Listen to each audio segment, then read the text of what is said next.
Mesdames, Messieurs, bonjour encore. Voilà, et merci d'être là ce matin à la Banque centrale. Nous venons de terminer la réunion du comité de politique monétaire. C'est la première réunion de l'année 2025. Vous avez entendu le communiqué de presse qui vient d'être annoncé. Donc voilà, je suis à votre disposition.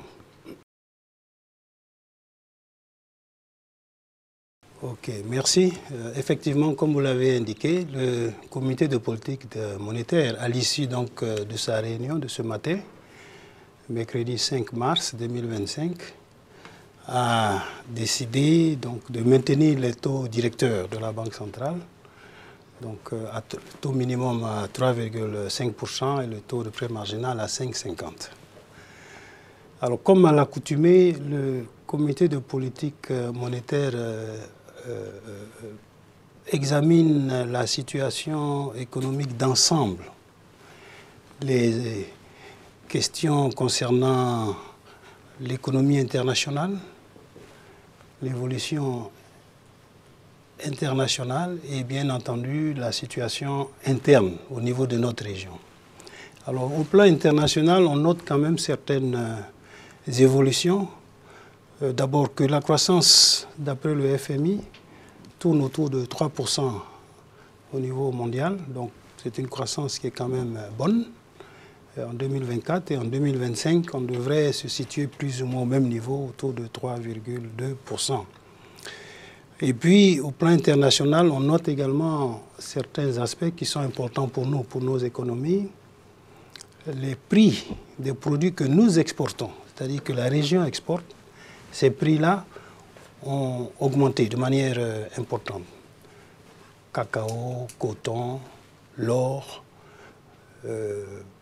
pratiquement tous les produits ont augmenté, les prix des produits. Alors, bien sûr, ça a un impact parce qu'on va le voir peut-être un peu plus tard, ça joue sur la valeur de nos exportations et donc sur évidemment le commerce extérieur. On a noté également que le prix de l'énergie, parce que nous sommes quand même, c'est vrai, nous produisons des produits pétroliers, mais nous sommes toujours importateurs nets. Les prix des produits énergétiques, nos produits pétroliers, ont baissé. Alors bien sûr, pour nous, c'est important, parce que c'est un élément positif dans la mesure où ça joue moins sur les prix de l'inflation. Donc la croissance au plan international est bonne. Nous avons des prix de nos produits exportés qui augmentent. Au plan interne, quand même, au niveau de la région, il y a quand même de bonnes nouvelles, il faut le dire. La croissance est solide. On termine l'année 2024 avec une croissance autour de 6,2%, comparé à 5,3% en 2023. Donc il y a un dynamisme économique assez soutenu. Et ça, je crois que c'est la première bonne nouvelle quand même nous pouvons indiquer au niveau relevé par le comité de politique monétaire. Cette croissance économique, ce dynamisme vient essentiellement du secteur agricole. Ça vient également des secteurs du pétrole et de l'or, secteur extractif d'une manière générale. Alors, peut-être sur le secteur extractif, je dois dire qu'on voit bien sûr que l'or, la production d'or a augmenté dans notre région. Vous savez que nous avons des pays qui produisent de l'or, le Mali, le Burkina, la Côte d'Ivoire et le Sénégal. Au niveau du secteur pétrolier, nous avons 3 pays qui produisent maintenant du pétrole. On a la Côte d'Ivoire, le Niger et le Sénégal. Le Sénégal a démarré ses exportations en 2024. La Côte d'Ivoire et le Niger ont vu leur exportation, leur production augmenter. Donc ce secteur a donc contribué justement à soutenir l'activité économique et bien sûr le secteur tertiaire. Donc toutes les composantes de l'activité économique du produit intérieur brut se sont renforcées, sont développées. Et donc ça contribue à ce dynamisme économique que j'ai évoqué, à savoir un taux de croissance de 6,2% en 2024. Donc ça c'est quand même une bonne nouvelle. Je crois que ça veut dire qu'il y a vraiment non seulement de la résilience dans nos économies malgré tous les chocs, mais il y a quand même un potentiel qui est en train concrètement donc d'être réalisé. La deuxième bonne nouvelle, l'inflation est en baisse. Au dernier trimestre, troisième trimestre de l'année dernière, 2024, nous avions une inflation qui avait augmenté, on était à 4,1%. Au dernier trimestre, l'inflation est descendue à 2,9%. C'est une bonne nouvelle pour deux raisons. D'abord, ça baisse, mais ça baisse et maintenant nous sommes dans notre cible. Vous savez que nous avons un objectif pour l'inflation, c'est d'avoir un taux qui soit entre 1 et 3%. 3% étant la borne supérieure. Donc avec une réalisation au dernier trimestre de l'année 2024 à 2,9%, nous sommes dans notre cible. Et pour nous, ça, c'est une bonne nouvelle parce que c'est vraiment notre objectif clé dans la mise en œuvre de la politique monétaire. Donc nous rentrons dans notre cible. La troisième bonne nouvelle, c'est que, et ça je l'ai un peu évoqué, nous avons nos comptes extérieurs, la position extérieure de notre Union qui s'est renforcée. C'est renforcé pour plusieurs raisons. Comme je l'ai dit, les prix de nos produits exportés ont augmenté. Pratiquement tous les produits. Donc, ça a renforcé le solde de nos échanges positifs. Nous avons également, comme je l'ai dit, les volumes, notamment en matière de produits pétroliers, qui ont augmenté. Nous avons également des mobilisations importantes de ressources par les pays membres. En 2024, nous avons eu, vous le savez, vous rappelez, des eurobonds qui ont été émis par des pays, en particulier la Côte d'Ivoire, le Bénin, le Sénégal et le Togo. Et donc tout ça a contribué justement à améliorer la position extérieure de notre Union, donc qui s'est vraiment renforcée. Et donc ça, évidemment, ce sont pour nous des bonnes nouvelles. Donc la situation macroéconomique globale de l'Union, si on la compare à la période récente, la période troisième trimestre 2024, nous avons une situation macroéconomique qui est beaucoup plus solide. Et je voudrais dire que la croissance que j'ai indiquée, les 6% de croissance réalisée en 2024, c'est 2 fois la croissance mondiale. Parce que je vous ai dit, la croissance mondiale est à 3,2%. Et c'est pratiquement très au-dessus de la moyenne de la croissance au niveau du continent africain, au sud du Sahara. La croissance africaine en 2024 est ressortie à 3,6%. Donc nous avons une croissance qui est nettement au-dessus de la moyenne du continent. Et donc ça veut dire que le cadre macroéconomique que nous avons en place aujourd'hui, avec tous les éléments que je vous ai indiqués, est en mesure de nous donner une inflation faible, qui assure bien sûr notre compétitivité, qui maintient notre compétitivité, mais qui permet également d'avoir une croissance économique forte, avec une situation extérieure qui s'est renforcée. Donc vraiment, nous avons un ensemble de résultats sur lesquels, évidemment, nous pouvons être relativement satisfaits. Alors bien sûr, et ça évidemment, ça va être le deuxième point de notre analyse, c'est que le comité a quand même noté qu'il y a beaucoup de risques. Il y a beaucoup de risques qui entourent la situation macroéconomique d'ensemble. D'abord au plan international, comme vous le savez, il y a des tensions géopolitiques importantes. Il y a également des frictions, des tensions, pour ne pas dire une guerre commerciale au niveau international avec des augmentations de tarifs. Et donc tout ça, évidemment, au plan international, crée un risque. Un risque sur la croissance internationale qui peut avoir un impact sur nos économies. Un risque en matière de prix, notamment les prix des produits que nous exportons. Et évidemment, des risques en matière donc, de flux financiers qui peuvent avoir un impact sur nos économies. Donc ça, c'est un élément important donc, dans l'analyse qui a été faite par le comité de politique monétaire. Et puis, il y a également toujours des risques dans notre région qui persistent, qui subsistent. Les risques sécuritaires qui continuent à impacter au niveau de la région, donc non seulement qui peuvent créer qui peuvent avoir un impact sur la production, le secteur agricole en particulier, la production au niveau des secteurs miniers, et également créer évidemment des perturbations dans les circuits de distribution.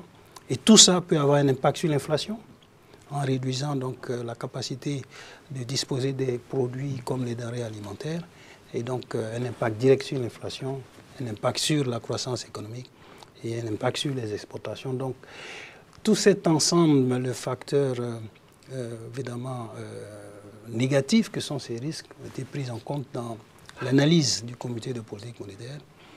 Et donc au vu d'une évaluation globale de cette situation, des perspectives à court terme sur l'année 2025 qui ont également été faites, avec une croissance qui devrait rester soutenue, au-dessus de 6%, devrait atteindre 6,3%, une inflation qui devrait, d'après nos prévisions, baisser, après le chiffre de 2,9 que j'ai évoqué, mais avec des facteurs de risque quand même assez importants, assez préoccupants, qui font que le comité de politique monétaire a décidé de rester donc en ligne avec la politique actuelle qui est donc de maintenir le taux directeur au niveau actuel, étant entendu que évidemment les résultats en matière de croissance et d'inflation et de renforcement de notre position extérieure en 2024 est relativement bonne.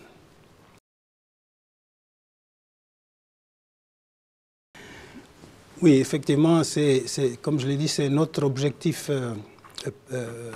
principal. Hein. Vous savez, la stabilité des prix, donc un objectif d'inflation dans une cible de 1 à 3%.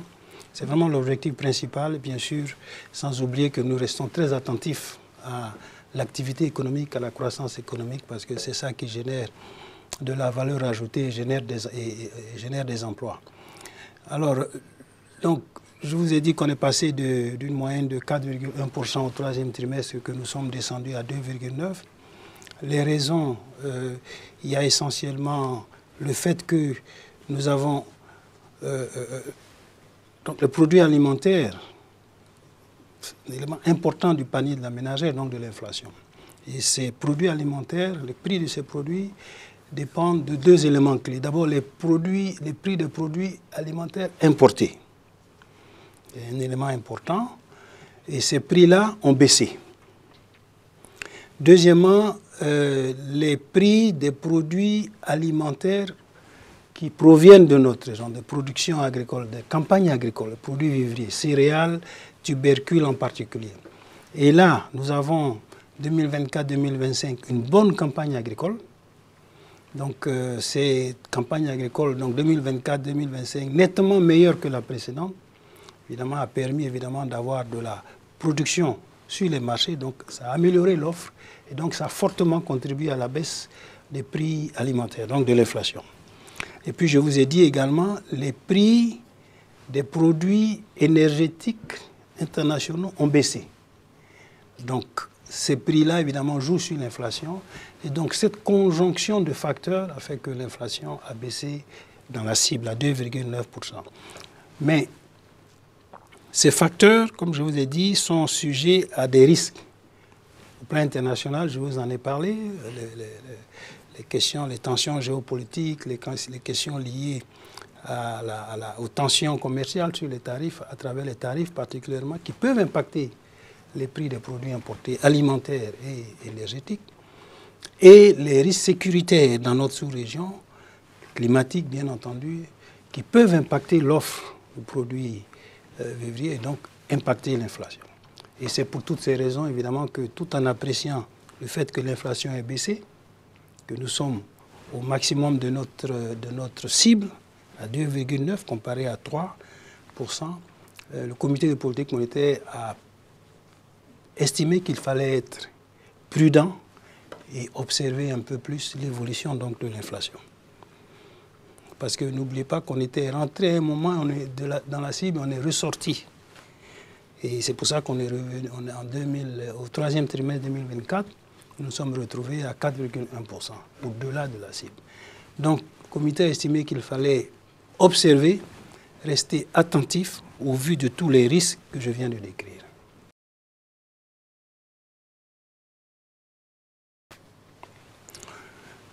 Oui, les facteurs qui sont derrière la forte croissance, bon, d'abord, et j'ai un peu insisté là-dessus, nous avons aujourd'hui un cadre macroéconomique qui est stable. Avec une inflation qui est maîtrisée, puisque nous sommes aujourd'hui quand même à 2,9%. Et donc c'est un cadre qui offre une incitation aux acteurs économiques pour effectuer les investissements. Et ça, c'est vraiment important. Et les secteurs qui sont à l'origine de cette croissance économique, comme je l'ai dit, c'est une croissance qui est au-dessus de la moyenne africaine, très largement, et le double de la croissance mondiale. Et donc c'est le secteur agricole. En d'autres termes, si nous avons de bonnes conditions climatiques, l'environnement macroéconomique aujourd'hui permet d'investir dans le secteur agricole. Et c'est ce que nous observons. Il y a beaucoup d'investissements dans le secteur agricole et pratiquement toutes les cultures de rente et les cultures vivrières sont en hausse en matière de production, la quasi-totalité. Le deuxième élément que j'ai évoqué, nos économies aujourd'hui ont des secteurs extractifs, or et pétrole, qui sont en forte croissance. J'ai donné l'exemple du secteur pétrolier. Nous avions la Côte d'Ivoire et le Niger qui produisaient du pétrole, mais ces deux pays ont vu leur production augmenter. Nous avons le Sénégal qui a commencé en 2024. Et donc, si vous regardez la production entre 2023 et 2024, la production de produits pétroliers dans notre région, donc provenant de ces trois pays, a augmenté de près de 60%. Donc, hausse en Côte d'Ivoire, hausse au Niger, le Sénégal qui vient en production. Et en 2025, on s'attend à une hausse encore qui devrait tourner autour de 30%. Donc, c'est un secteur qui est vraiment dans une dynamique positive forte. Et puis, nous avons le secteur des services.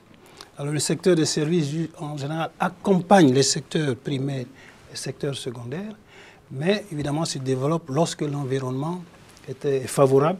Et c'est ce que je décrivais tout à l'heure. Nous avons un environnement aujourd'hui macroéconomique qui est stable, donc qui permet aux acteurs d'intervenir et d'effectuer leurs opérations d'investissement en toute sérénité.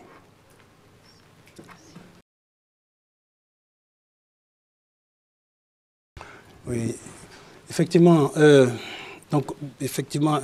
j'ai dit qu'il y avait trois bonnes nouvelles, donc la croissance économique, l'inflation et puis la position extérieure qui s'est renforcée. Donc ça, c'était la troisième bonne nouvelle.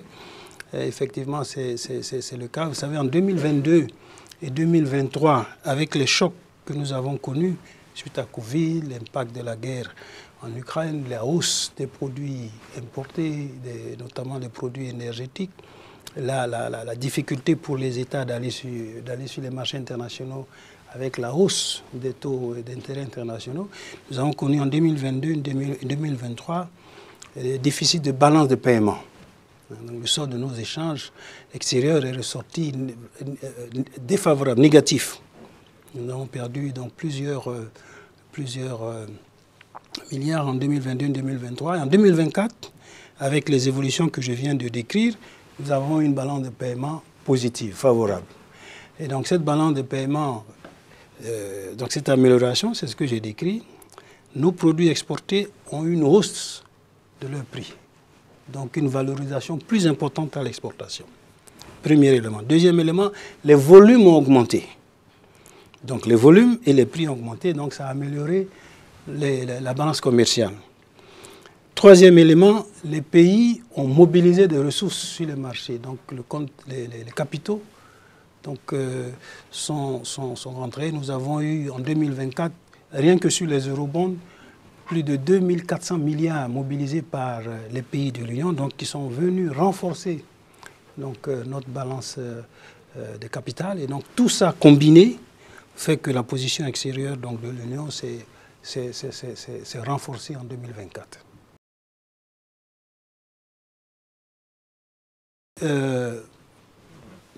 Nous sommes en 2025. J'ai parlé de la croissance. J'ai dit que la croissance en 2024, on a fini avec une croissance de 6,2%. Et en 2025, on prévoit une croissance qui va être supérieure à ça, autour de 6,3%. Et j'ai dit que les moteurs de la croissance, il y avait bien sûr le secteur agricole, le secteur extractif. Et j'ai dit que quand vous regardez le secteur extractif, vous avez, si vous prenez l'or, la Côte d'Ivoire et le Sénégal sont des producteurs d'or, avec le Mali, le Burkina et le Niger. Et le pétrole, j'ai dit que le Sénégal et la Côte d'Ivoire sont des producteurs, donc des exportateurs de produits pétroliers. J'ai dit que la production exportée en 2024 avait augmenté et ça va encore augmenter en 2025 pour la Côte d'Ivoire et le Sénégal. Donc, au plan de la croissance, ces pays devraient avoir une croissance très forte, de manière soutenue. Okay. Maintenant, vous avez parlé de la question des élections en Côte d'Ivoire et puis de la situation. Bon, vous savez, j'ai dit qu'il y avait plusieurs facteurs qu'on prend en compte. J'ai parlé de la situation sécuritaire, la question climatique, évidemment. On regarde tous ces aspects. Je ne vois pas de difficultés particulières pour les questions. De toute façon, on sait que les élections ont lieu chaque 5 ans. Et donc, il va y avoir des élections. Il y a eu des élections dans certains pays et ça n'a pas nécessairement touché à la croissance. Donc, on n'anticipe pas de difficultés particulières. La situation du Sénégal, elle est connue. Je crois que les autorités, comme cela a été dit, ont joué la transparence parfaite. Donc pour que les comptes, la situation de l'évaluation qui a été faite soit connue de tout le monde. Donc je crois que ça, et à partir du moment où c'est connu, c'est intégré déjà. C'est intégré et c'est ce que nous avons fait. Nous avons déjà, nous, sur la base des informations communiquées par les autorités, on l'a intégré dans les évaluations que je vous ai données. Et quand j'ai fait le point sur l'évaluation en 2024 et les évaluations en 2025, nous avons intégré toutes ces informations qui nous ont été communiquées par les autorités. Et ici, tel que nous l'avons noté, les autorités ont décidé donc d'aller de l'avant, de poursuivre donc les réformes qui doivent être faites, et puis aussi de poursuivre leur engagement, leur dialogue avec les partenaires, notamment les organisations comme le Fonds monétaire, la Banque mondiale, enfin tous les partenaires. Donc je crois que qui se sont d'ailleurs même engagés à accompagner le pays pour pouvoir aller de l'avant. Donc ce qui est important, c'est d'avoir les informations, de les intégrer et puis de voir quelle va être l'orientation que les autorités vont imprimer aux actions qui doivent être menées dans le court terme et dans le moyen terme. Vous savez, la beauté de l'union, c'est ça qui fait notre force. J'ai eu à l'expliquer. Vous savez, c'est une union monétaire. La solidarité prédomine. Aujourd'hui, un pays peut avoir une difficulté. D'ailleurs, dans l'histoire de l'UEMOA, ça a toujours été le cas. À un moment donné, il y a un pays qui peut avoir une difficulté, mais les autres sont là. Ça compense. Et puis demain, quand c'est un autre pays, mais les autres sont là. Ça compense. Vous voyez, c'est ça qui fait la force de l'union monétaire.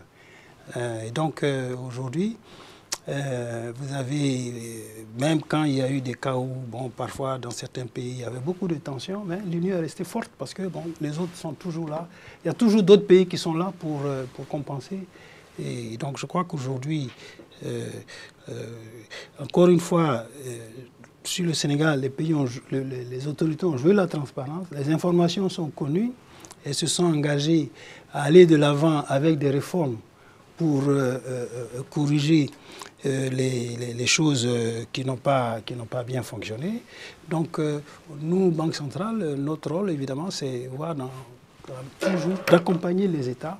On le fait pour tous les pays, donc dans leur processus pour aller de l'avant.